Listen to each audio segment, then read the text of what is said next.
금품갈취 및 집단 폭행, 왕따에 이르기까지 위험 수위를 넘어선 청소년 폭력. 친구들 사이에 계급이 생겨나고 안전해야 할 교실이 두려움의 공간으로 바뀌면서 우리의 청소년들이 멍들고 있다. 벼랑 끝에 몰린 아이들의 마지막 선택. 대한민국 청소년과 그들의 미래를 지키기 위해 우리는 무엇을 해야 하는가? 고심하던 정부가 지난 2월 6일 학교폭력과의 전쟁을 선포했다. 꽃과 같은 어린 학생들이 선택한 죽음이 지금도 제 가슴을 무겁게 짓누르고 있습니다. 정부는 이번에야말로 학교 폭력을 뿌리 뽑겠다는 각오로 임하고 있습니다. 교육 현장의 진솔한 목소리를 통해 폭력 없는 안전한 학교 만들기를 고민해 본다.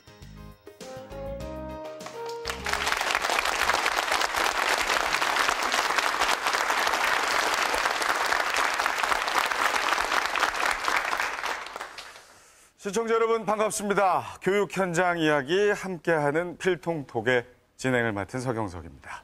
자, 교육 현장의 진솔한 목소리를 바탕으로 희망찬 학교를 만들자는 취지에서 9개 지역을 돌면서 진행하고 있는 대한민국 교육 소통 프로그램 필통톡. 오늘이 그 두 번째 시간입니다. 대전을 찾았는데요. 우리 대전 분들은 뭐 다 아시겠지만 제 고향입니다. 이 저 앞에도 제가 저 부모님 뵈러 올 때마다 가끔 길거리에서 봤던 친구들이 몇 명 있는 듯해서 아주 친근하고 또 한편으로는 설레기도 하고 아주 기분 좋은 날입니다. 자, 2012 대한민국 교육계의 화두는 폭력과의 전쟁입니다. 지난 2월 6일 정부가 종합대책을 발표한 이후에 각 지역에서도 함께 지금 고민을 하고 있는 그런 상황인데요. 과연 제 고향인 대전 어떤 고민들을 하고 어떤 의견들을 가지고 계신지 오늘 많은 얘기들을 통해서 서로의 의견을 좀 들어보고 또 해결책을 찾아보는 시간 마련하겠습니다.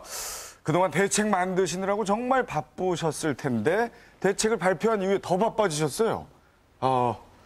긍정의 힘을 믿는다는 교육과학기술부의 이주호 장관 자리하셨습니다. 반갑습니다. 그렇습니다. 저는 뭐 지난번에 대구에서 뵙고 이제 두 번째. 이제 뭐 옆집 형님 같기도 하고 아주 친근한 느낌. 네, 반갑습니다. 네. 정말 바쁘시죠? 요즘 그 토론회, 뭐 인터뷰, 또 SNS 토크 콘서트까지 연예인보다 더 바쁘시다고. 네, 뭐 몸은 힘들지만 이렇게 소통할 수 있는 기회가 많아서 좋은 것 같습니다. 네. 자, 요즘 이 대책 발표 이후에 기대 반, 우려 반 관심 있게 지켜보시는 분들이 상당히 많습니다. 자, 오늘 대전엔 또 어떤 분들이 함께 하실지 먼저 대전 청소년 상담지원센터에서 사례 판정위원으로 활동 중이신 소아청소년 정신질환 전문의 이청아 교수 오셨습니다. 반갑습니다. 네, 안녕하십니까. 자, 그리고 충남교육청에서 지정한 대한교육지원센터장 역임하셨고요. 학교 폭력 문제 및 청소년 문제를 연구하고 계십니다. 윤철수 교수 오셨습니다.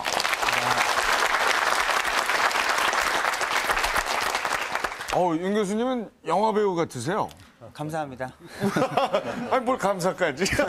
그 말이 뭐 어렵다고요.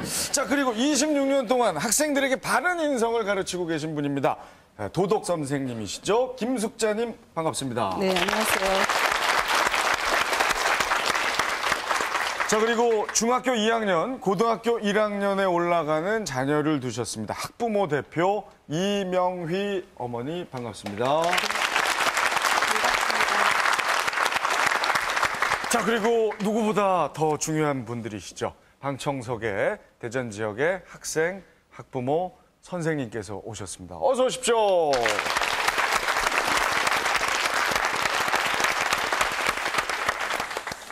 자, 지난번 대구도 상당히 분위기 좋았는데 오늘도 참 괜찮죠? 예, 좋습니다. 아주. 예. 하긴 뭐 나쁘다고 얘기하실 수는 없겠죠. 네. 자, 많은 기대 속에 대책이 발표됐고요. 그 반응이 사실은 아직은 조금 냉담합니다.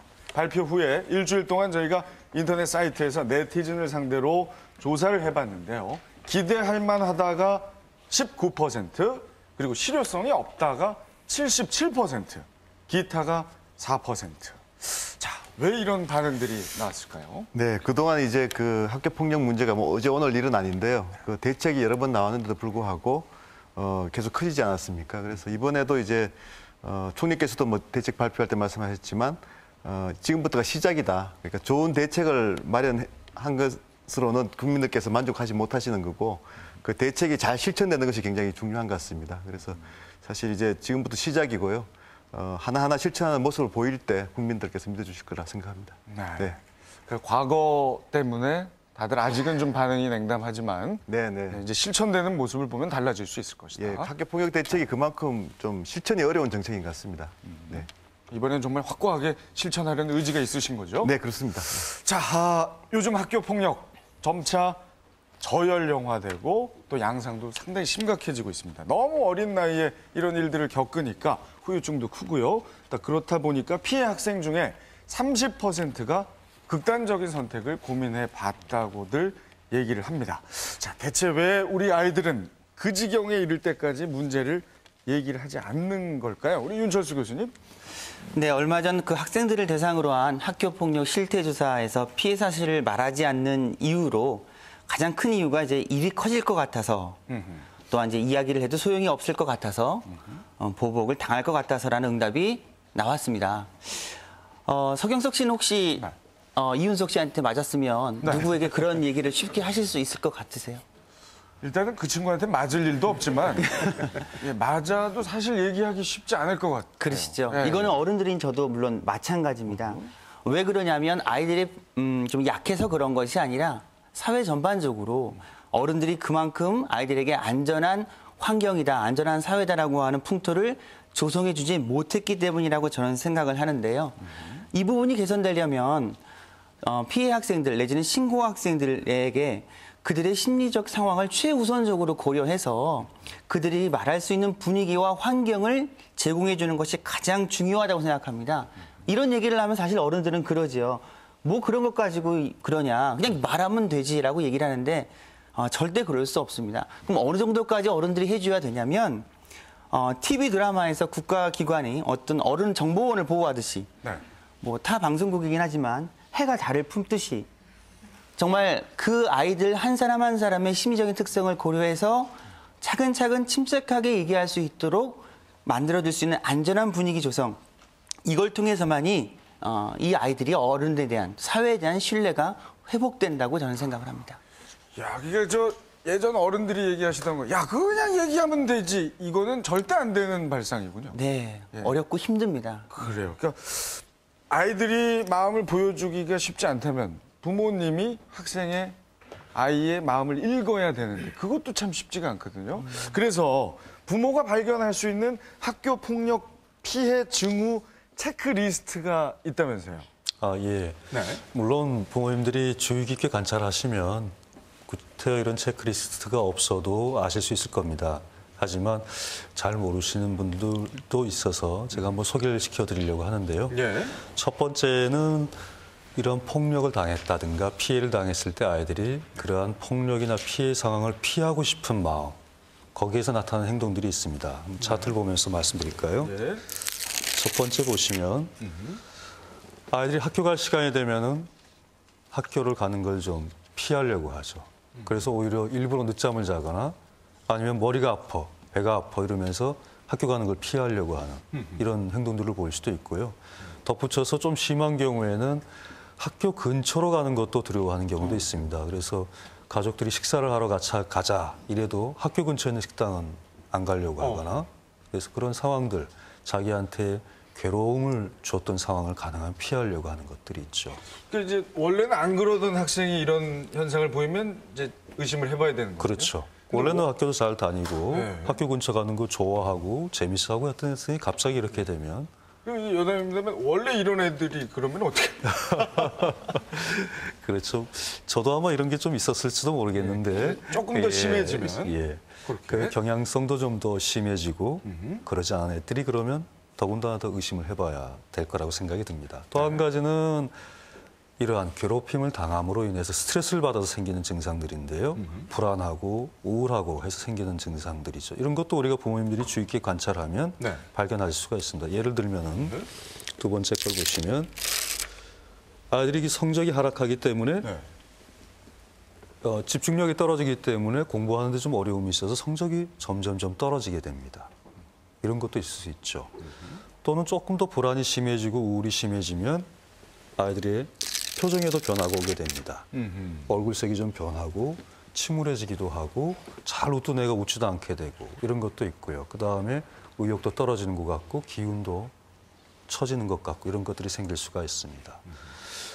다음으로는 직접적으로 피해를 당하는 상황을 혼자의 힘으로 해결하려고 하는 행동들이 또 나타날 수가 있습니다.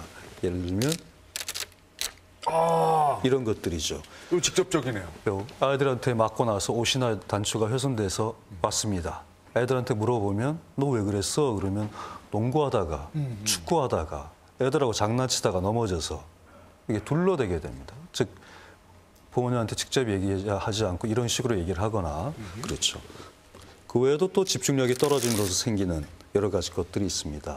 불안하니까 애가 멍하고 백일몽에 빠진 것 같고 집중력이 떨어진 것들. 이런 것들이 생길 수 있죠. 방청석에도 약간 멍한 분들 몇 분 지금 보이기 시작하는데. 자, 멍하지 마세요. 집중하셔야 돼요. 네. 또 아까 말씀드린 것에 연결시켜서 그 스스로 해결하려고 하는 것들이 또 나타난 하나의 증상들로 행동도 나타나게 됩니다. 물건을 분실했다고 합니다. 사실은 뺏긴 거죠. 그리고 나서 똑같은 걸 사달라 그럽니다. 보통 우리가 분실을 하면 그냥 분실한 걸로 끝나는 경우가 많은데 아이들은 똑같은 걸 또 사달라고 집요하게 요구를 하죠. 왜냐하면 또 갖다 줘야 되니까. 그렇죠. 이런 것들이 생길 수 있고요. 또 한 가지는 전과는 다르게 자꾸 돈을 달라고 합니다. 용돈을 달라고. 애들한테 뺏기니까 그러니까 애들한테 맞지 않으려면 괴롭힘을 당하지 않으려면 갖다 줄 돈이 있어야겠죠. 때로는 아이들이 안 하던 아르바이트를 하겠다고 합니다. 애들한테 줄 돈을 마련하기 위해서.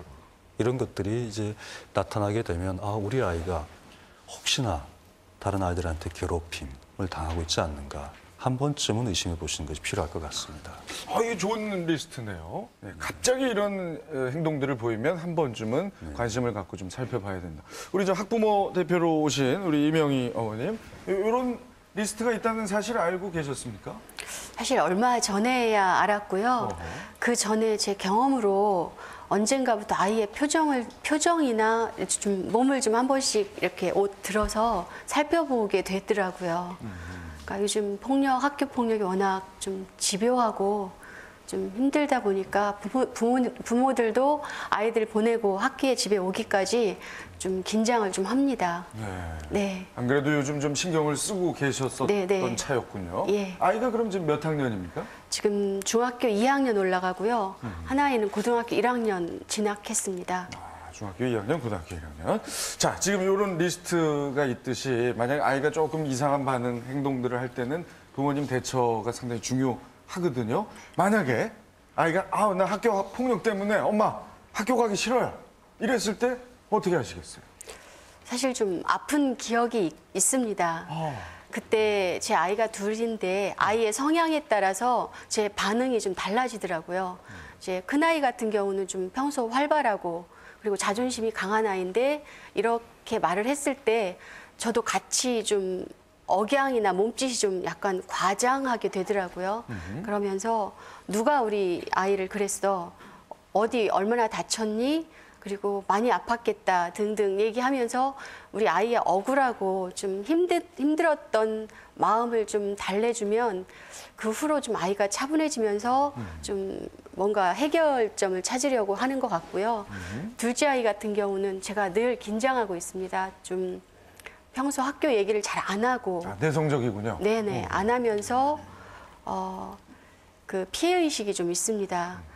그래서 늘 좀 관찰하는 아이가 그 둘째 아이인데 그 아이가 그랬을 경우에는 제가 좀 너무 이게 큰일처럼 얘기를 안 하고 좀 가벼운 듯 하지만 진지하게 힘들었겠다. 뭐 좀 엄마에게 얘기해줘서 고맙고 엄마가 너에게 피해가지 않게 조용하게 잘 도와줄게 이렇게 얘기를 했습니다.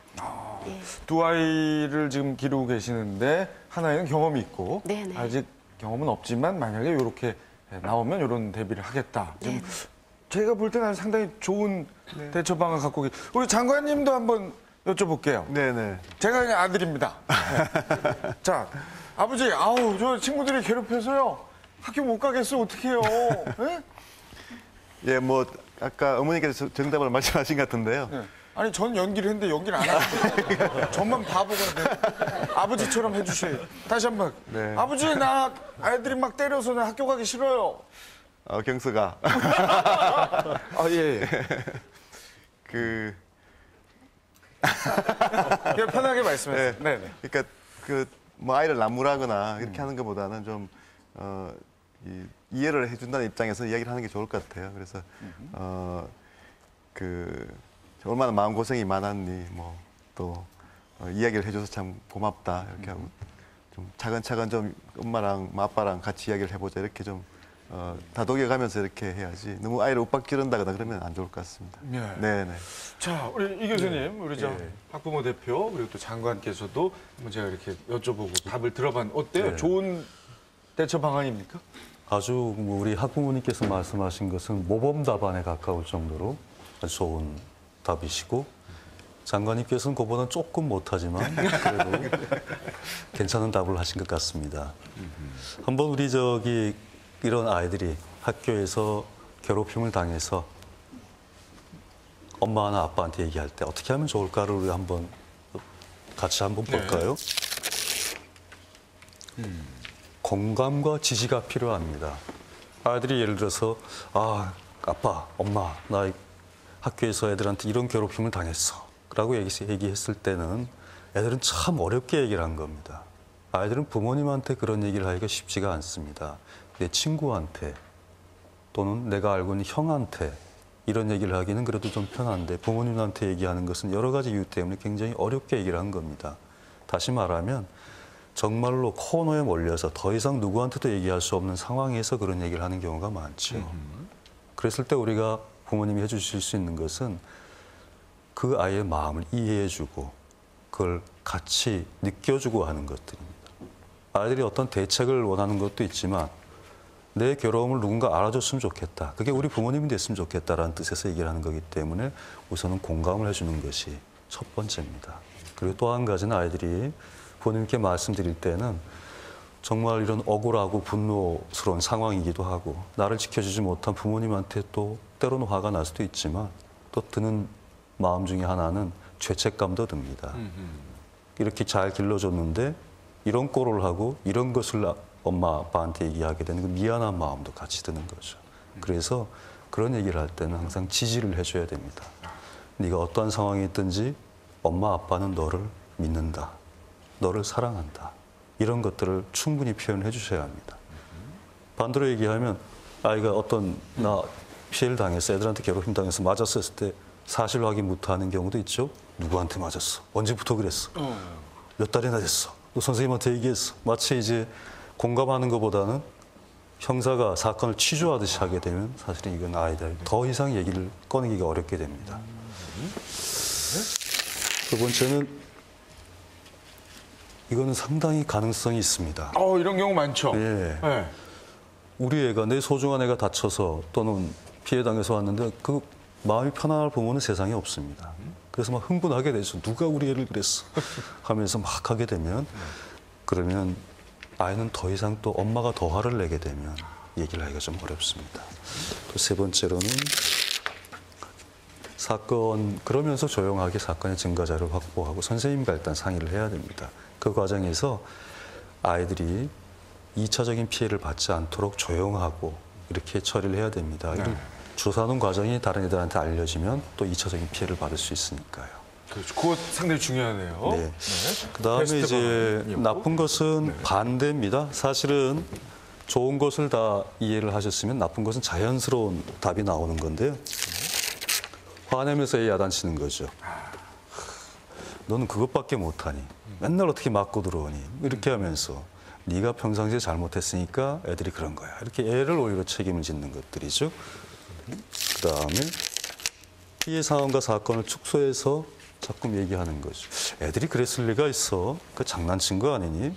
너 신발 감춘 거 책가방 같은 그 애들은 나도 어렸을 때 다 그 애들끼리 했던 장난들이야. 애는 굉장히 괴로워하는데 엄마나 아빠는 대수롭지 않은 거로 넘기게 되면 아이는 더 이상 얘기할 마음이 안 생기죠. 이 경우가 상당히 많죠. 특히 그 어른들이 주로 야, 인마 글쎄요. 그걸 뭘 그런 걸 가지고 얘기를 해. 그렇죠. 이거 하면 안 된다는 거죠. 그렇죠. 예. 그리고 이제 세 번째로는 아까 좋은 대책에서 반대되는 겁니다. 지나치게 흥분하는 거죠. 저희 진료하다 보면 어떤 아이가 와서 그 얘기했더니 엄마가 더 난리를 쳐서 더 이상 얘기를 끊을 수 없었다라고 그 얘기를 한 적도 있습니다. 그래서 좀 차분하게 감정을 가라앉히고 얘기하는 것이 필요하다고 생각이 듭니다. 네, 잘 들었습니다. 일단 학교 폭력 관련해서 학부모 여러분이 하셔야 될 방안에 대해서 좀 얘기를 나눠봤어요. 교수님 저 목소리가 명상의 시간 진행하셨는데 아주 저 중저음인데 이렇게 집중이 쪽쪽 되네요. 워낙 내용이 좋다고. 오래 얘기하면 또 졸려오들 하십니다. 아닙니다. 지금. 명상에 너무 많이 빠졌어요. 집중력 최고예요. 지금 다들 막 눈을 반짝반짝 빛내면서. 정말 좋은 얘기예요. 그동안 저희가 간과했던 내용들 정확히 짚어주셨습니다. 자, 그러면 이제 본격적으로 학교폭력 근절 대책에 대해서 좀 논의를 해봐야 되는데. 장관님, 이번 네네. 대책이 자녀 안심하고 학교 보내기 운동, 학교폭력 예방 대책 5개년 기본 계획. 기존의 대책들하고는 차별화되는 포인트는 어떤 건가요? 예, 이제 과거에도 대책이 많이 나왔지만 이제 실패했다고 말씀드리지 않았습니까? 그래서 이번만큼은 이제 반드시 근절을 해야 되는데요. 앞에서 우리 교수님께서 지적하셨지만 그 아이들이 이제 폭력을 당했을 때 이걸 신고해봐야 또 이걸 문제를 제기해봐야 이게 오히려 문제를 키운다 하는 그런 생각이 있으면 계속 그 해결이 되지 않고 계속 이제 더 커지지 않겠습니까? 그래서 이번 대책의 핵심은 일단 그런 문제가 생겼을 때 피해자를 철저히 보호하고 이거 확실히 해결된다. 그래서 아무리 그 사소한 괴롭힘도 이건 폭력이고 폭력은 범죄다 하는 그 인식 아래 아주 철저히 대응한다는 게 첫 번째 큰 방향이고요. 또 장기적으로는 결국 이제 학교에서 그 인성 교육이 실천돼야 되는 거 아니겠습니까? 그러니까 이제 우리가 전통적으로 인성 교육이 강한 나라였지만 어느 순간부터는 좀 그게 많이 이제 위축이 돼서 결국 그 인성 교육은 학교만 하는 것이 아니고 가정과 사회 다 같이 이제 해야 되겠죠. 그래서 좋은 인성을 키우는 게 이제 가장 또 근본적인 대책이니까 그런 방향에서도 근본적인 대책도 많이 담겨 있습니다. 네.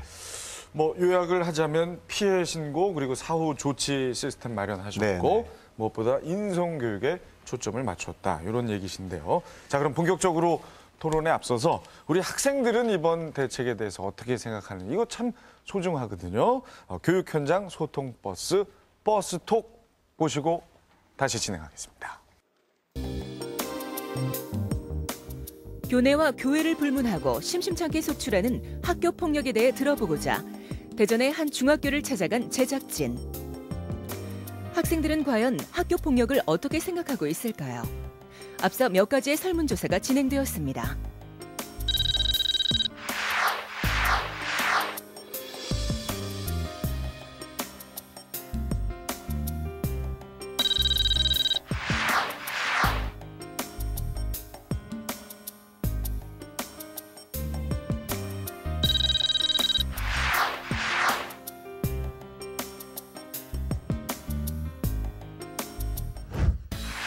학생들의 이야기를 직접 듣기 위해 필통톡 스쿨버스가 나섰다. 하나둘 사이좋게 승차하는 22명의 우리 학생들. 과연 학교 폭력은 실질적으로 어떻게 이루어지고 있을까요? 빵 셔틀 이런 거 애들 말한 거 그런 거 시키고 몇 초 안에 안 오면 때리고. 한 명 약한 애들 데리고 애들끼리 이렇게 협동해가지고 이렇게 서로 작전 같은 것도 짜가지고 때리기도 하고. 자기 짜증난다고 욕하고 자기 짜증난다고 애들 무시하고 좀 걔네는 더러우니까 왕따 돼야 돼 이런 생각? 걔네는 그런 게 많은 것 같아요. 그냥 지네가 싫으면 다 몰아가서 그냥 애들 다 싫어하게 만들어요. 설문조사에 따르면 학교 폭력은 정신적, 육체적 피해를 모두 유발한다는 의견이 64%를 차지했습니다. 그렇다면 학생들이 생각하는 학교 폭력의 원인은 과연 무엇일까요? 요즘 보면 너무 다 경쟁 사회인 것 같아요. 그러니까 내가 이 아이를 이겨야지 내가 좀 더 잘 될 수 있고 그런 게 너무 많으니까 주로 당하는 아이들이 공부를 잘하거나 그런 아이들이에요. 근데 그게 왜 그런가 제가 한번 생각을 해봤어요. 그 공부를 잘하면 이제 뭐 주위 친구들이나 선생님들이나 어른들한테 관심이나 칭찬을 많이 받는데 학교폭력을 하는 가해자 학생들은 그렇지를 못하는 경우가 많아요. 그러니까 학교폭력이라도 해서 스트레스를 풀고 그 아이에 대한 스트레스를 풀고 그렇게 하면 선생님들이 뭐라도 후중을 하시긴 하지만 그게 어떻게 보면 또 나한테는 관심일지 모르니까 뭐 게임에서 하는 행동들이나 이런 거를 현실과 구분하지 못하고 그것을 자신이 그 게임에 마치 들어가 있는 것처럼 현실에서도 행동하면서 그러면서 학교폭력도 발생할 것 같아요. 학교폭력 방지 대책의 실효성에 대해 학생들의 생각을 물었습니다. 근절 대책의 효과가 어느 정도는 유효할 것 같다는 의견이 절반 이상을 차지했습니다. 어느 정도는 될 것 같아요. 왜 그러냐면 예전에는 선생님들이 그냥 제재하는 걸로 끝나니까 또 하면 그냥 선생님한테 또 꾸중 듣고 혼나고 또 말고 또 해도 그대로 그냥 하니까 그걸 너무 아무렇지도 않게 계속 하게 되는 그런 게 너무 많았는데 경찰이 개입하게 되면 아무래도 법적으로 처벌되는 게 있으니까 좀 더 학교폭력이 줄어들 수 있을 것 같아요. 왕따나 그런 거, 집단 따돌림 그런 거는 개입해야 된다고 생각하는데 그 어린이라 취급하지 말고 사람적으로 인간적으로 봤을 때는 엄연히 사람을 폭력하고 힘들게 시킨 거니까 죄를 좀 많이 심하게 물어야 된다고 생각하는데 지금 여러 가지 법이 만들어졌잖아요. 저는 방조나 방관죄를 더 이렇게 처벌을 더 심하게 하면 그러니까 조기에 신고를 많이 들어오니까 아니요. 별로. 형사 아저씨들이 저희 학교 안까지 막 들어와서 샅샅이 뒤지는 것도 아니고 그냥 걔네는 경찰 아저씨들 앞에서는 그런 거 안 하면 땡이잖아요. 그냥 학교폭력에 지금 얼마나 심각한가 그 정도만 그냥 파악하는 것 같고 그냥 그 학교폭력을 하는 그런 가해자들에 대해서는 그냥 달라진 모습이 없는 것 같아요.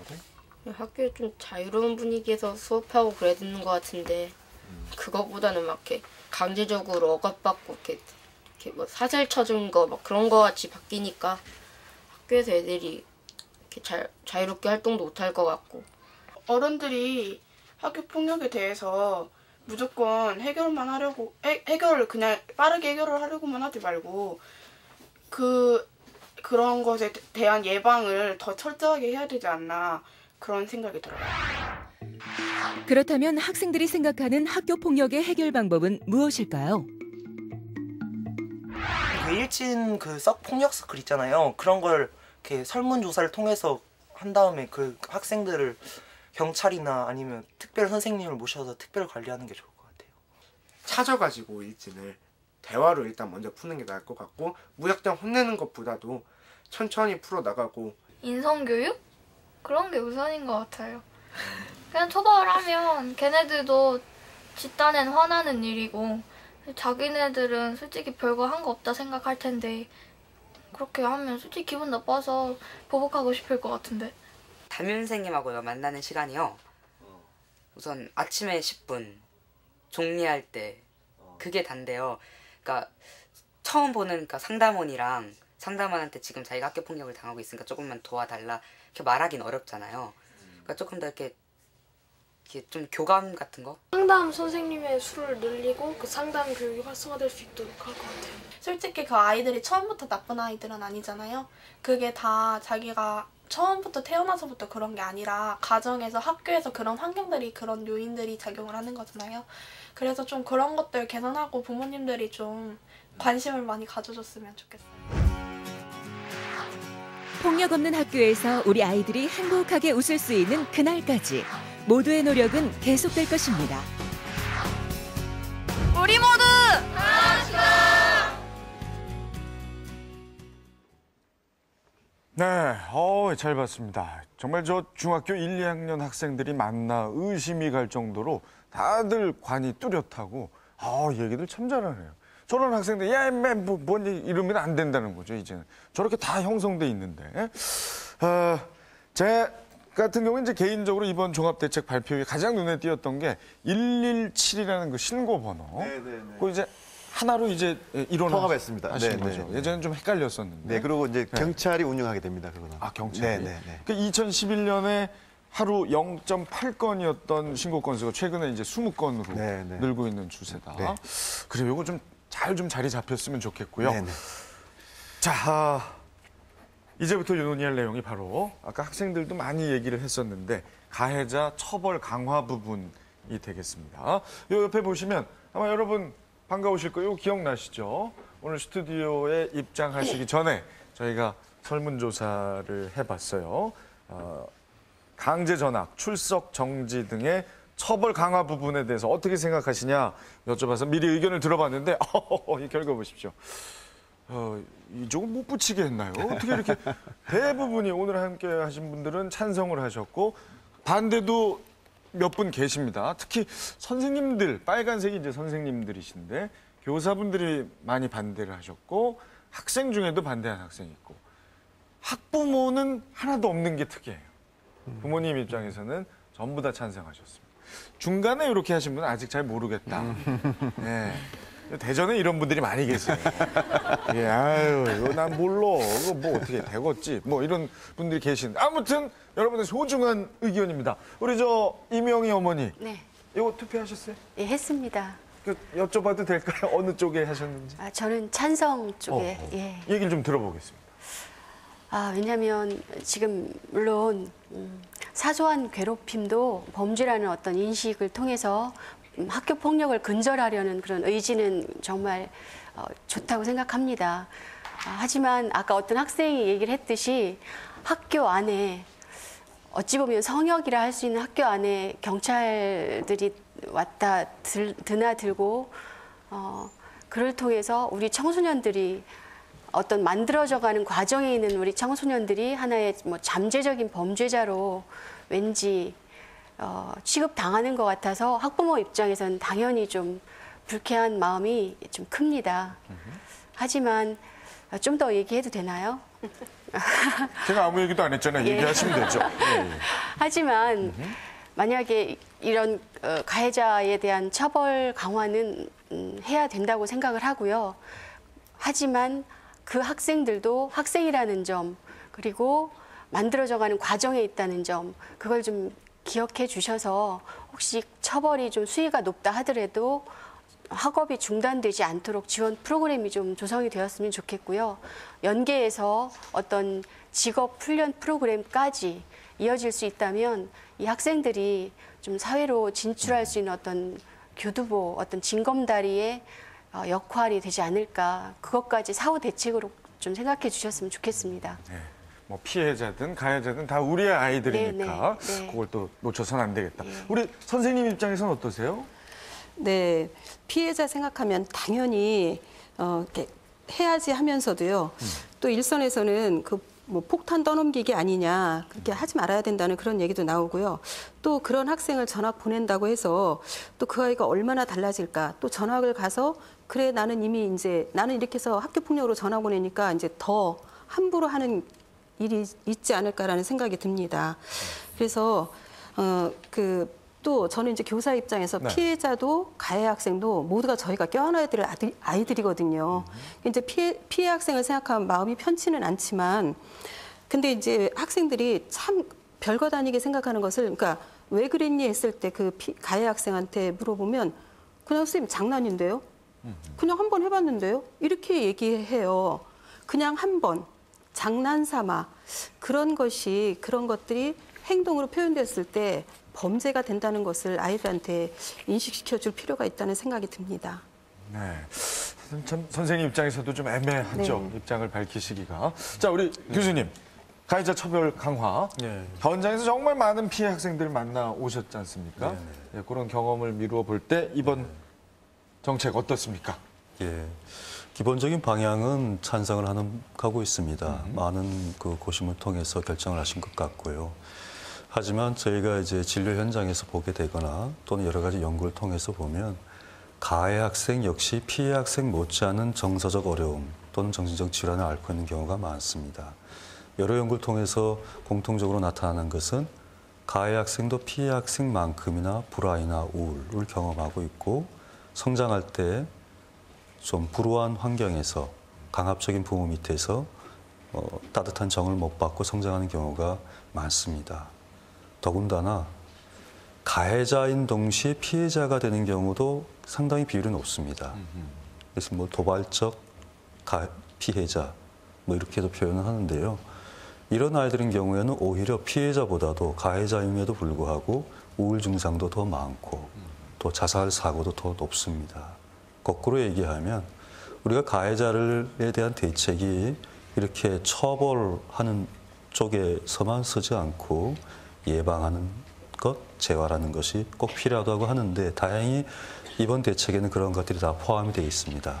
하지만 조금 부족한 것은 그러한 재활이나 이런 쪽엔 조금 더 정교한 대책이 나와 있는 것 같은데 이 아이들을 치료하는 쪽에 대책은 조금 미미한 것이 아닌가. 이런 쪽을 좀 더 강화시키면 좋지 않겠는가 하는 것이 제 생각입니다. 치료 쪽 부분이 좀 미미하다.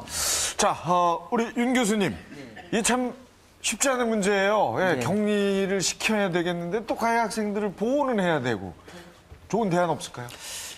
저도 뭐 이창하 교수님 말씀에 전적으로 동의를 하는데요. 이번 대책에 있어서 가해 학생들을 그럼 어떻게 재활시킬 것이냐, 어떻게 교육시킬 것이냐라고 하는 부분에서의 내용이 조금은 좀 보충되어야 된다는 생각을 해봅니다.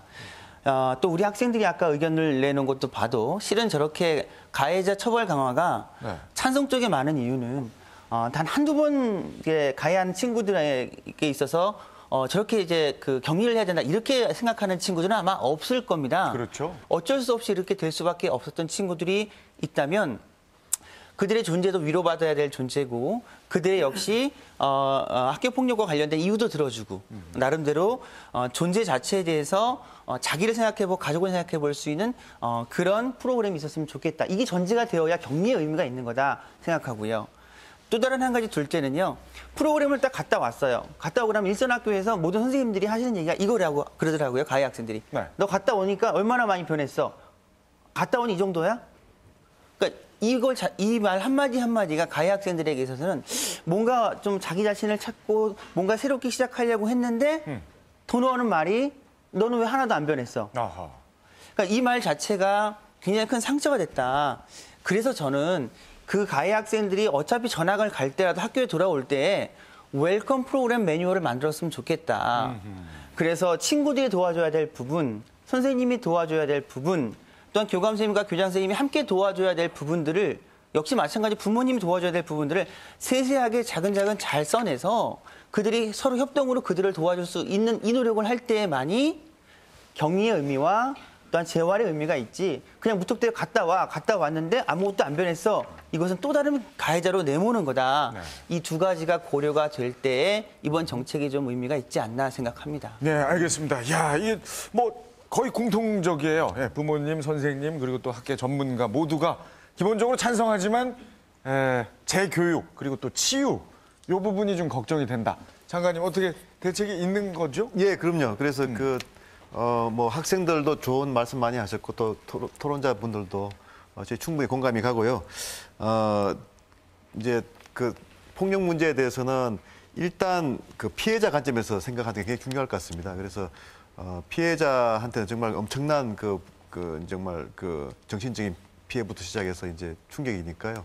그래서 사소한 거라도 일단 피해자 관점에서 많이 생각을 해야 되는데 그동안은 피해자와 가해자를 이렇게 보면 오히려 가해자 쪽이 유리한 쪽도 상당히 많았던 것 같습니다. 예를 들어서 폭력이 발생했는데 결국 피해자가 전학을 가는 경우가 대부분이었거든요. 가해자가 사실은 조치를 당해야 되는데 그런 면에서 보면 이제 피해자 중심으로 생각을 해서 이걸 풀어야 된다는 그런 측면에서 저희가 이제 처벌 강화라는 그런 이제 그게 나왔는데요. 그렇지만 그 처벌이라는 것도 학생이기 때문에 항상 교육적인 그런 측면에서 저희들이 고려를 많이 하고 있고요. 앞에서 학생들 중에서 이제 경찰이 학교에 들어와서 걱정이다 이렇게 얘기했는데 사실 그거는 조금 오해를 하신 거고요. 그러니까 대부분의 경우는 학교에서 이제 담임 선생님이나 또 상담 교사님이나 그런 분들이 다 해결을 하는 것이죠. 교육적인 또 처벌이 있는 거고요. 형사적인 처벌은 최후의 수단이니까 그렇지만 이제 그런 것들을 체계를 잡아서 항상 피해자 우선으로 하겠다는 게 이제 원칙인 거고요. 그렇지만 무조건 뭐 경찰이 들어온다 하는 것은 아니라는 말씀을 먼저 드리고요. 그리고 이제 그 많이 지적하신 재활 프로그램은 뭐 저희가 굉장히 중요하다고 생각을 합니다. 이번에 사실 이제 재활 프로그램을 강화한다는 원칙은 들어가 있지만 세세한 부분은 지금 넣지 못했는데요. 사실 재활 프로그램이 굉장히 이제 잘 발전하려면 그 교과부에서 획일적으로 하는 것보다는 지역 단위에서 그걸 고민을 해서 이제 뭐 대안학교라든지 이런 이제 좋은 프로그램들이 많이 나와줘야 됩니다. 그래서 그런 것들을 지금 저희들이 교육청에다 요구해서 지금 2월 말까지 지금 제출을 받기로 했고요. 그걸 다 취합을 해서 저희가 재활 교육 프로그램에 대해서는 좀 더 정치한 대안이 앞으로 나올 겁니다. 네. 이번 대책 발표가 이제 끝이 아니라 시작이다. 네, 그래서 매달 지금 저희들이 점검 회의를 하면서 개선 방안들이 계속 나오게 됩니다. 알겠습니다. 자, 정말 좋은 얘기들이 많이 오가고 있습니다. 지금까지는 학교 폭력이 발생한 이후의 대책들에 대해서 좀 얘기를 해봤는데요. 예방이 가장 중요하죠. 그래서 지금부터 이제 예방 차원의 대책을 한번 살펴볼게요. 학교 폭력 중심에 있는 학생들에 대한 변화 부분부터 보면요. 인성교육 실천 아주 두드러지게 강조를 하셨고 체육 수업 증대 그리고 학교 생활 규칙을 재개정한다. 그리고 인성평가를 학생부에 기재하고 입학 전형에도 반영한다라는 아주 직접적인 대책이 발표가 됐습니다. 자, 요것도 저희가 사실은 사전에 조사를 좀 해봤어요. 오늘 오신 분들은 교과부 정책이 상당히 긍정적인 분들이 아주 찬성이 상당히 많고 하지만 아까보다는 반대가 꽤 있습니다. 자, 요번에 직접 제가 좀 방청석에 나가서 이걸 붙여주신 분들하고 가까이서 한번 대화를 나눠보겠습니다. 고향에도 왔고 그러니까 이쪽 오른쪽으로 좀 가볼까요? 아유, 별일 없으셨죠? 아주 잘 지켜보고 계시는데. 자, 먼저 우리 이 학생 아주 다른 학생들하고 교복 색깔이 좀 다른 걸로 보여요. 그리고 키도 큽니다. 자, 자기 소개 한번 해볼까요? 안녕하십니까. 저는 충남고등학교 이제 3학년에 진학하게 되는 이범국이라고 합니다. 이범국 학생. 잘생겼어요. 감사합니다. 네. 또 인정합니다, 자기도. 자, 이범국 학생은 아까 저기서 어디다가 표를 붙이셨어요? 저는 반대쪽, 체육 수업 증대는 찬성 쪽에 붙였고요. 인성평가를 입학 전형에 반영하자는 의견에는 반대에 붙였습니다. 사안별로 아주 또 깊게 고민을 해서 여기는 찬성, 저기는 반대. 그 이유를 한번 들어볼까요? 체육 수업 증대 같은 경우에는 기존의 체육 수업이 매우 부족하고 또 아이들끼리 사실 어울려서 움직일 수 있는 그런 수업 같은 게 사실 체육 수업이 가장 많은데 체육 수업이 많이 부족하다고 생각돼서 찬성의 표를 던졌고요. 인성평가 같은 경우에는 사실 저 정책 자체가 가지는 제약이 너무 크다고 생각이 듭니다.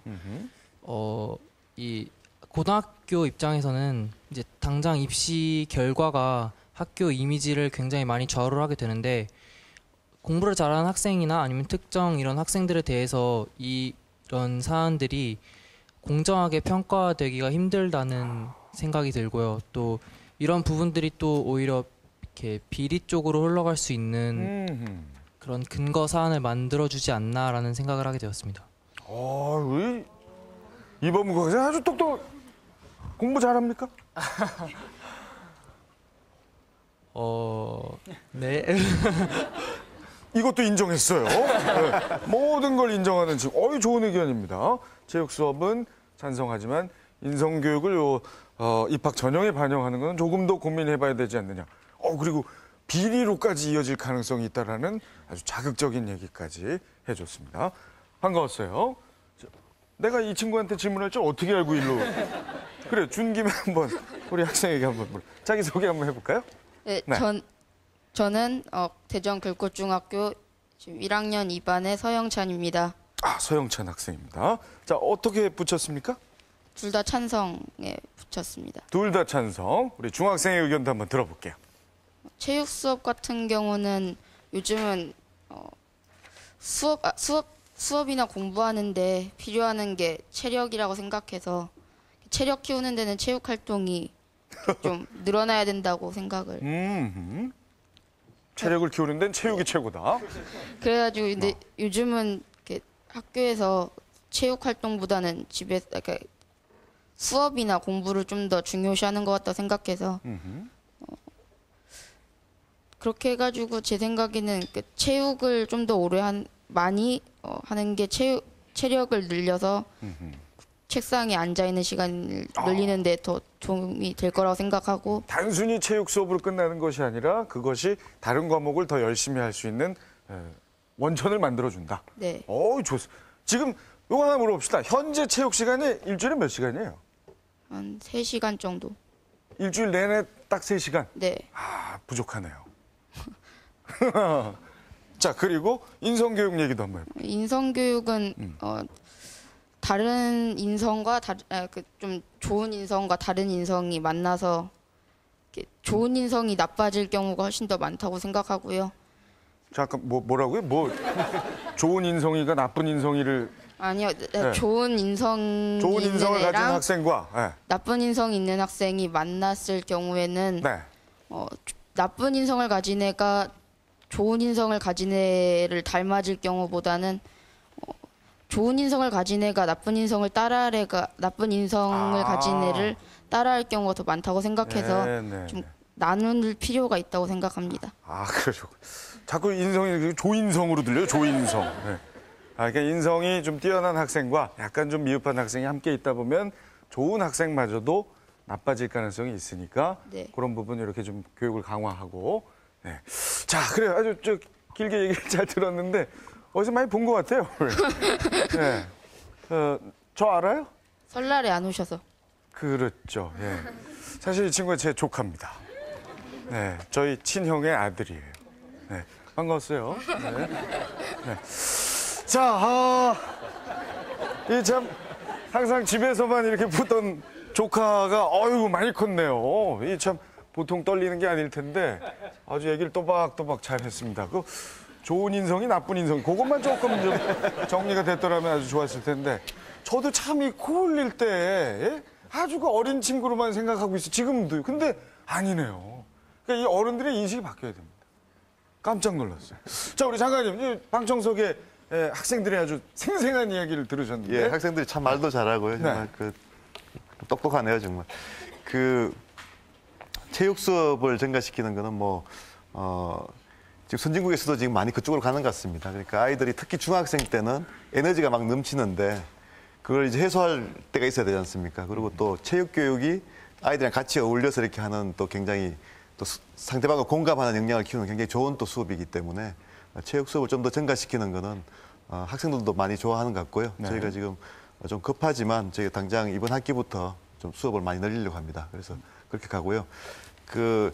인성평가 이 부분은 사실 평가가 먼저 가는 것이 아니고 우리 학생 걱정하셨지만 만약에 이제 수업을 인성 위주로 이렇게 안 하고 평가만 가면 근데 부작용이 있을 수 있겠죠. 그렇지만 이제 저희가 제시한 방법은 우리 이제 학교 수업에 인성적인 부분을 많이 실천을 해야 된다고 생각합니다. 예를 들어서 국어 수업 같으면 바른 언어 습관을 키우는 쪽으로 이렇게 분명히 교육 과정은 있는데 그건 건너뛰고 문법만 하거든요. 그러니까 그런데 이제 아이들 욕설도 지금 많이 하고 있지 않습니까? 그런 거를 국어 시간에 사실은 좀 해야 되고요.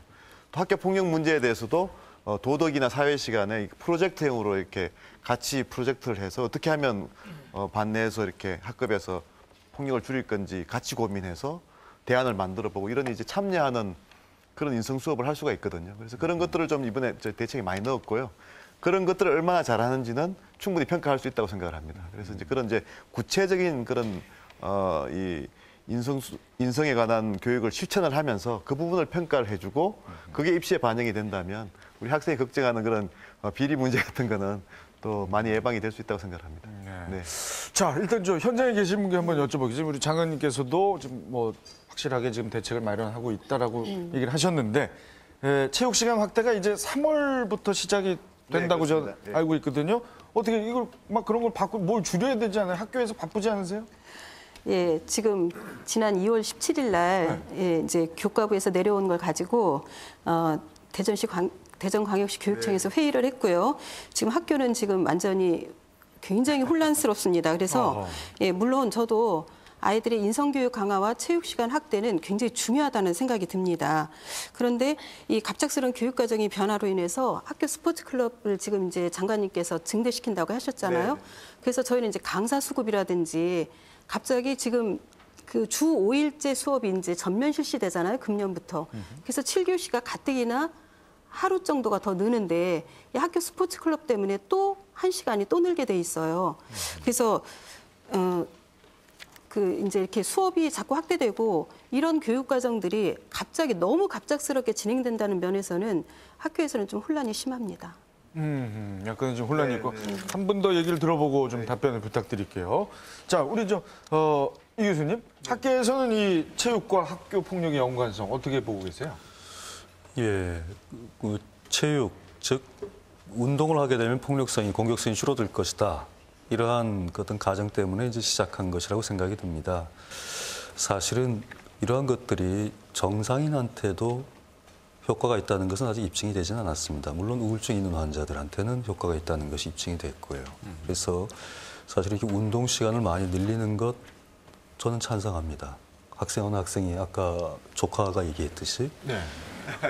운동 좋아해요. 야구 좋아해요. 운동 시간이 부족한데 운동을 많이 할 수 있으면 좋겠다라고 하는 거 저도 전적으로 찬성을 합니다. 하지만 그것이 공격성을 약화시키는 방향성에서 얘기를 한다 그러면 단순히 운동 시간을 늘리는 것이 아니라 운동을 함으로 인해서 아이들의 공격성이 감소되는 것은 이런 것 때문이라고 생각을 합니다. 예를 들면 운동을 하나의 팀원으로서 같이 운동하면서 협동심이 생기고 그리고 팀원으로서 활동하면서 상대방에 대한 배려심이 생기게 되고 또 팀원으로서 같이 뭔가를 한 다음에 성취를 했을 때 같이 느끼는 성취감 또 그 반대로 패배할 수도 있죠. 패배했을 때 그 좌절을 같이 극복하고 또 인정하고 받아들이는 것들 어떻게 보면 인성적인 면을 강화시키는 하나의 방법으로서 체육 또는 운동을 사용을 해야 될 것 같습니다. 운동을 하면 공격성이 감소된다 이런 것보다는 그래서 이번 대책에도 그래서 그런 것들이 좀 많이 배려가 돼 있긴 합니다. 하지만 제 생각으로는 짧은 시간에 아마 준비를 많은 것들을 해야 되기 때문에 그랬을 거라고 생각은 하는데 조금 더 정교하게 방향성을 그렇게 좀 잡아주시면 체육 시간의 방향성을 이런 쪽으로 잡아주시면 어떨까 그런 생각이 듭니다. 그런 숙제가 좀 남아있거든요. 자, 우리 김수자 선생님께서 아까 지금 학교는 좀 혼란스럽다. 그거 좀 대책을 좀 주시죠. 제가 이제 오늘 토론 오기 전에 아산교육지원청에서 이 문제를 가지고 좀 점검회의를 했었습니다. 그래서 이제 그 선생님 지적하신 그런 부분에서 학교에서 좀 이렇게 당황해야 하고 참 시간이 얼마 안 남았는데 과연 될까 이런 걱정도 하시는 걸 들었는데요. 저희가 또 충분히 그런 이제 지원을 해드립니다. 그래서 특히 이제 그 학교 스포츠 클럽을 그동안 쭉 해왔거든요. 그래서 이제 아마 스포츠 클럽이 이제 그 사회자님 계실 때나 학교에 있을 때는 아마 없었을 텐데요. 없었죠. 예. 근데 이제 그게 이 정부 출범할 때부터 이제 그 시작이 돼서 지금 한 40% 정도 아이들은 이미 스포츠 클럽을 이제 활동을 하고 있습니다. 이제 그걸 확대를 해서 이제 하는 거니까요. 그리고 이제 스포츠 클럽은 강사들이 이제 와서 하는 거니까 강사들 중에서는 저희가 대학교 3, 4학년 학생들도 좀 이렇게 투입이 돼서 좀 강사를 하면 사실 뭐 학교별로는 뭐 한 6, 7개 구기 종목을 이제 스포츠 클럽을 해야 되니까 사실 선생님이 다 못 하시거든요. 그래서 그런 부분에서 저희가 이제 강사 지원도 충분히 해드리고 또 시설도 학교에서만 다 할 수 없으니까 인근에 또 이런 이제 뭐 체육시설 같은 것도 충분히 활용해야 됩니다. 그래서 이제 그런 계획들을 이제 단기간에 하기가 좀 힘드신데요. 그렇지만 좀 우리가 조금 힘들어도 아이들이 바로 이제 신학기부터는 좀 체육을 많이 할 수 있으면 금방 또 좋아지니까요. 그래서 좀 교육계가 좀 힘들어도 이 부분은 좀 하자 하는 또 그런 부분도 있는 것 같습니다. 그래서 제가 하여튼 뭐 교가부가 최대한 지원을 해드릴 테니까요. 좀 힘드시더라도 좀 많이 협조해 주시기 바랍니다. 네. 힘들어도 좀 고통을 분담 많이 힘드신 것 같아요. 지금 막 학교 혼란에 빠질 정도라고 얘기하시고. 저는 어제 일요일인데 저도 학교에 출근을 했었거든요. 그것 때문에 출근을 했습니다. 그래서 대책을 세우느라고 그렇습니다. 그래도 참 감사하네요. 일요일에도 다들 출근하셔서. 제일 고생하세요. 감사합니다. 자, 그거 하나만 여쭤보고 우리 이명희 어머니께 아까 범국 학생이 인성교육 반대한다. 학부모 입장에서는 어떻습니까? 지금 기다렸습니다. 왜냐하면 일단 인성평가 문제에 있어서는 저는 학부모 입장에서 이 인성평가가 입학 전형에 반영이 된다라는 얘기를 듣고 아 그렇다면 우리 아이를 또 인성발달 학원에 또 보내야 되나? 아하. 예, 그런 생각이 들었습니다. 공부 못하면 고등학교에서는 사람 취급도 안 해. 뭐 이런 소리를 공공연하게 듣습니다. 그리고 현실적으로 밤 11시까지 고등학교 1학년부터 그렇게 야간 자습을 시킵니다. 공부하는 기계도 아니고 저희 아이들이 숨을 어디서 쉴 수 있겠습니까? 그런데 인성평가까지 이렇게 한다는 데 대해서는 정말 좀 마음이 무겁고요. 꼭 해야 되는지. 그래서 사실은 이 부분에서는 충분한 좀 설명이 좀 듣고 싶고요. 그 체육 수업 증대에 대해서는 굉장히 찬성합니다. 저는 제가 체육 활동 중에서 제 아이가 이제 좀 상상을 해봤어요. 체육 수업 증대됐다고 하면서 제 아이가 따뜻한 햇볕이 있는 그런 운동장에서 땀 흘리면서 친구들과 함께 그 공을 찬다든지 체육 활동을 열심히 하는 모습을 생각만 해도 학부모 입장에서는 정말 즐겁습니다. 치고 받고 달리고 그런 것들, 그런 근원적인 경향성을 해소해 줄 수 있는 스포츠 활동 정말 찬성합니다. 네. 네, 체육 수업은 찬성하시고 네. 인성평가 부분은 아직도 좀 걱정이신 거네요. 네. 자, 마지막으로 하면 이제 참 부모님도 지금 걱정하고 인성평가가 좀 문제가 있어 보여요. 대입은 항상 학부모님들은 걱정 많이 하시거든요. 그리고 사실 우리가 입학사정관 제도를 도입을 해서 점수 위주 또 말씀하시는 그런 이제 국영수 성적만 올리는 그런 경향에 대해서 좀 이제 마음껏 그냥 학교 생활을 즐겁게 하면 그게 충분히 평가가 돼서 이제 대학을 갈 수 있는 그런 선진형으로 이렇게 바꾸는 그런 이제 제도 개선을 계속 해왔습니다. 그렇지만 이제 현장에서는 아직까지 그게 이제 특히 학원에서는 또 그렇게 또 많이 이야기를 하죠. 그래서 이제 학부모님들이 또 학원에서 하는 얘기를 또 많이 들으시고 하기 때문에 의외로 이게 좀 빨리 이렇게 정착이 잘 안 되지만요. 그렇지만 지금 정부의 정책 방향은 계속 이쪽이거든요. 그래서 이제 결국 입학사정관들이 점수를 보는 것이 아니고 창의성과 인성을 많이 보도록 해서 이제 그 제도가 이미 이제 4, 5년 된 거고요. 그렇지만 인성을 본다고 했을 때 과거에는 그냥 이렇게 모호하게 그냥 이 미사 여구를 적지 않습니까? 선생님들이. 근데 그렇게 하는 것이 아니고 좀 더 구체적으로 어떤 활동을 했다 이런 사례를 위주로 이렇게 좀 인성평가를 해달라는 것이고요. 또 추천서를 쓸 때도 그렇게 좀 해달라는 거거든요. 그래서 그런 것들이 이제 갑작스럽게 이렇게 들어가는 것이 아니고 기존에 하는 평가에서 조금 더 구체적으로 그리고 이제 그런 인성교육을 실천하면서 이제 그런 실천하는 가운데서 그런 자연스럽게 평가가 되는 쪽으로 하는 것이지 이걸 또 새로운 사교육 수요를 유발하는 방식으로는 절대 안 할 겁니다. 그래서 어떻게 보면 이제 입시를 쭉 개선해 나가는 과정에서 하고 있는 거다 이렇게 이해해 주시면 좋을 것 같습니다. 네. 자, 지금까지는 이제 이번 문제 중심에 있는 학생의 입장에서 정책 변화 부분을 살펴봤고요. 이번 대책에서 최우선적으로 바뀌었다는 교권 강화 부분을 마지막으로 한번 살펴보겠습니다. 가해자 출석 정지 등의 생활지도 권한 부분을 강화했고요. 복수 담임제 등으로 여건 조성했고요. 학교 폭력을 은폐 시에는 징계한다는 또 책무성 부분도 반대로 강조를 하고 있습니다.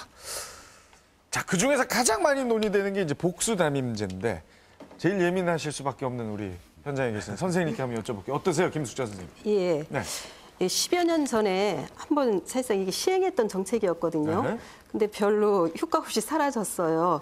근데 지금 장관님 아시다시피 중학교는 학급수의 약 1.6배, 6배 정도의 교사 수를 가지고 있는데 산술적으로 복수담임제가 안 나오잖아요, 그죠? 이제 그것도 그래서 이제 어떤 학년부터 어떤 학년을 집중적으로 중학교 2학년부터 집중적으로 오늘 공문이 오늘 발송됐거든요. 그래서 근데 담임에 대한 책임과 업무는 자꾸 지금 늘어나고 있어요. 그리고 교육 여건은 또 결코 개선되지 않고 있거든요. 제가 있는 학교는 대전에서 학생 수가 제일 많은 학교입니다. 아이들이 불쌍해요, 사실은.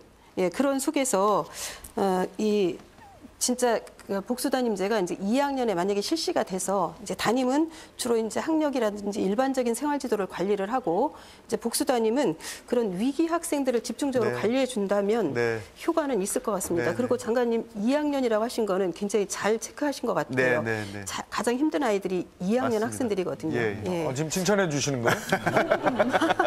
예. 잘하셨다고? 예, 2학년이 제일 힘든데 사실은 이제 중학생들이 요즘 초중고 중에서 중학생들이 그 정서적인 면이 아이들이 가장 힘든 시기거든요.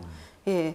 그래서 다 될 수 있으면 좋겠는데 이제 중학교 2학년은 꼭 이제 실시를 하고 나머지는 이제 예. 지금 이제 선생님들이 담임을 안 맡은 선생님들이 계시거든요. 그러면 네. 그분들을 활용해서 부담임으로 이제 특히 힘든 중학교 2학년에 좀 많이 배치를 해드리면 네. 선생님들 그 업무도 좀 이렇게 공평하게 이제 분배가 되고 아이들은 또 더 많은 이제 선생님들과 이렇게 이제 그 이 상담도 받고 할 수 있으니까요. 그래서 저희들 그런 건 좀 균형을 잘 맞추도록 하겠습니다. 알겠습니다. 저희가 참 기대해보고 또 이렇게 보다가 또 미흡한 게 있으면 또 네. 질책도 해주시고 지적도 해주시면 될 것 같아요. 자, 이번에는 최근에 이 경찰이 학교 폭력을 은폐 방관했다는 혐의로 일선 교사를 입건하고 또 수사해서 논란이 되고 있었죠. 그거에 대한 우리 함께하신 분의 의견 한번 보겠습니다. 네. 학교 폭력 은폐 교사 징벌에 대해서 어떻게 생각하시느냐? 역시 찬성이 좀 많고요. 반대도 적지는 않습니다. 자, 요것도 제가 요쪽 왼쪽에 계시는 분들 한번 직접 만나보고 여쭤보겠습니다. 네, 아유, 우리 아주 어린 친구 괜찮아요? 응? 예쁘게 생겼네. 몇 학년 누구죠? 저요? 아, 네. 저 지금 올해 3학년을 아유, 초등학교 3학년, 지금 마이크를 안 달아서 아마 소리가 안 들리시겠지만 초등학교 3학년 학생도 이렇게 관심을 갖고 듣고 있는 게 바로 이 학교 폭력 문제입니다. 네? 관심이 있었죠, 그동안? 네. 자, 이 학생 뭐 마이크가 없기 때문에 저 정도만 하고 먼저 우리 저 학부모이시죠? 안녕하십니까? 네. 몇 학년 아이를 기르고 계세요? 네, 안녕하십니까. 저는 새 아이를 둔 학부모입니다. 초등학교 3학년, 중학교 2학년, 그리고 고등학교 이번에 진학하고 있습니다. 아유, 네, 아주 화목한 집안에. 네. 아까 저 친구는 초등학교 3학년 혹시 따님 아니시죠? 아닙니다. 예. 자, 찬성이십니까? 반대십니까? 네, 저 요즘에 학교 폭력에 관한 사건을 들을 때마다 진짜 깜짝깜짝 놀랍니다. 그리고 그 학교 폭력에 미처 대처를 하지 못한 선생님들 책임감이 진짜 많다고 생각을 해요. 아, 그래서 네, 찬성합니다. 찬성을 하십니다. 뭐 또 덧붙이실 말씀 있으세요? 네, 하지만 선생님들도 어떻게 그거를 해결을 해야 될지 몰라서 그 은폐를 하는 경우도 많이 있다고 생각을 하거든요. 그러니까 교과부나 교육청 같은 전문 기관에서 우리나라의 모든 교사들이 그 대처를 할 수 있는 방법을 터득해서 빨리빨리 대응할 수 있는 그런 체제를 만들어 주셨으면 좋겠습니다. 교사분들에게도 어떤 방법에 대한 지침을 좀 달라. 네. 지원과. 예, 아유, 뭐, 진심이 담겨 있는 우리 좀 어머니의 말씀. 이 말씀을 이렇게 하시다 마치 가수들이 노래할 때 이렇게 살짝 이렇게 했다. 아주, 예, 호흡도 좋았고요. 아주 재밌었어요. 특이한, 예, 제스처입니다. 네. 자, 이번에는, 마이크 좀 받아주시고. 선생님이시죠? 네. 어느 학교에 어떤 과목 맡고 계십니까? 저는 대전 태평중학교에서 학생 지도부장을 맡고 있는 교사 정호수입니다. 네. 학생 지도부장님이시군요. 네. 자, 교사 입장에서는 이번 얘기 어떻게 생각하십니까? 선생님들이 전체적으로 지금 이번 사안으로 인해서 교사 책임이다 이런 쪽으로 몰아가는 건 대단히 책임이 문제라고 생각하고 지금 장관님 여기 계신데 대다수의 학교 폭력보다 훨씬 중요하고 학교 현장을 진짜 황폐하게 시키는 그런 일이 뭐냐면 아이들이 작년도 면전이죠. 교원 평가가 만들어지면서 아이들이 선생님에 대해서 평가의 대상으로 생각하기 때문에 신뢰감이 좀 떨어진 부분이 있는 것 같아요. 또 양호한 아이들은 그런 생각이 없어요. 근데 유독이 그런 문제인 행동을 부리는 아이들이 그걸 가지고 무기 삼아가지고 선생님을 저는 몇 점 줄 겁니다. 이렇게 하지 마시오. 이렇게 직접 얘기해가지고 선생님 우르르한 학생도 있고 또 수업 현장에서 진짜 그 한두 명이 수업을 도저히 못할 정도로 선생님을 가지고 장난하는 경우가 있어요. 심지어는 제재를 하면 반말하고 욕하고 이런 부분이 봤습니다. 작년에 그런 일로 인해서 저희들이 너무 마음고생 많이 했는데 그런 경우 저희들이 제재할 방법이 없다는 거죠. 박수 한번 주세요, 우리 선생님께. 네.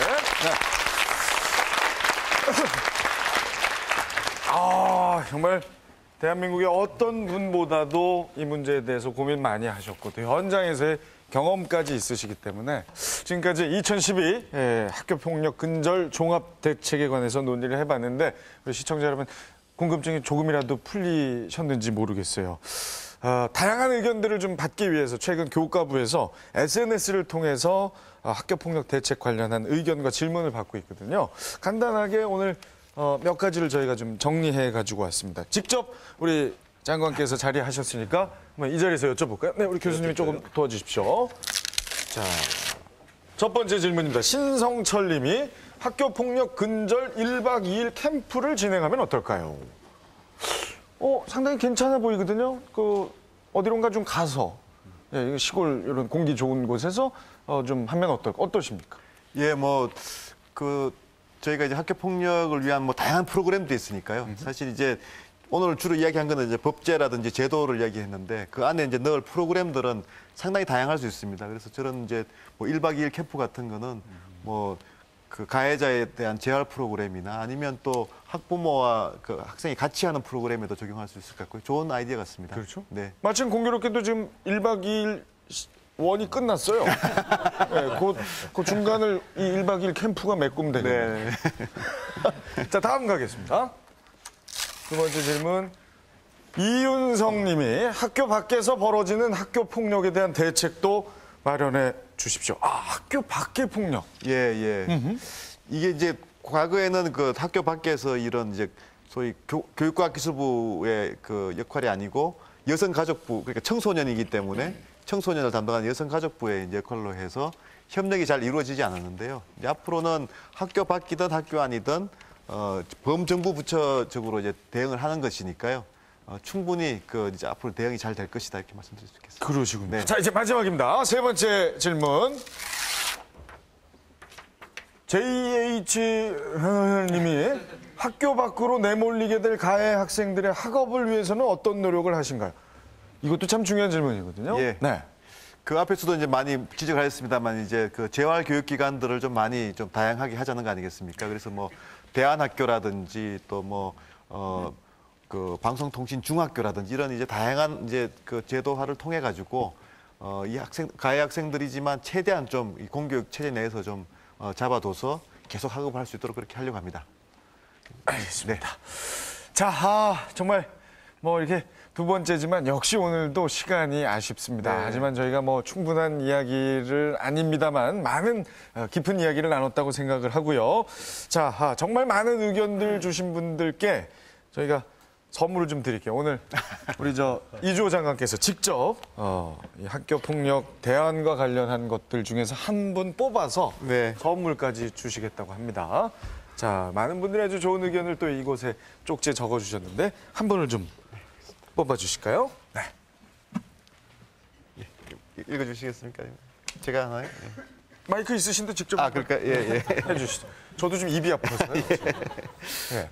예, 선생님들이 좀 더 신경을 써주시고 아이들끼리 왜 그 아이를 왕따 시켰는지 진정한 마음으로 대화를 하게 한다. 그러니까 아이들 간의 대화를 좀 많이 유도하자 하는 그런 제안인 것 같으네요. 참 좋은 의견인데요. 좋은 의견이죠. 자, 이거 뽑으셨으니까 271번 의견 주신 분. 이분께는 우리 이주호 장관께서 문화상품권을 그렇게 하겠습니다. 선물로 주시겠습니다. 어떤 분인지 알아야 박수를 쳐드릴 텐데. 네, 우리 다 같이 박수 한번 주시죠. 아주 좋은 의견이었어요.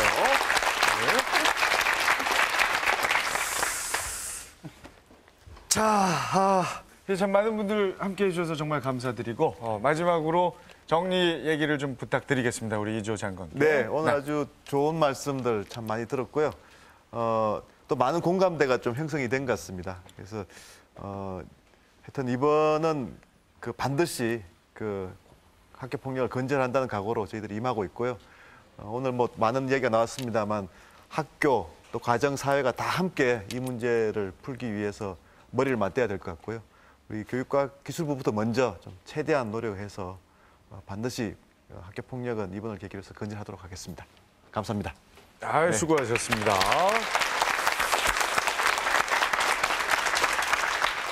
자, 우리 장관님을 비롯해서 많은 패널분들 정말 수고하셨습니다. 최근에 학교 폭력이 이슈화되면서 한 상담센터 선생님께 이렇게 얘기를 들어봤어요. 그랬더니 가해자와 피해자들 사이에 사과 문화가 또 한쪽에서는 생기고 있다라고 합니다. 이 피해자에게 직접 가해자가 가서 사과를 하는 가해 학생도 있고요. 또 가해자라면서 찾아와서 용서를 구하고 상담을 요구하는 그런 참 이런 움직임들, 이게 바로 희망의 꽃씨가 뿌려지고 있는 게 아닌가 생각이 듭니다. 자, 이 꽃씨들이 잘 물 흙들을 만나서 예쁜 싹으로 조만간 틔울 수 있기를 진심으로 바랍니다. 오늘 시간 여기서 정리하겠습니다. 감사합니다.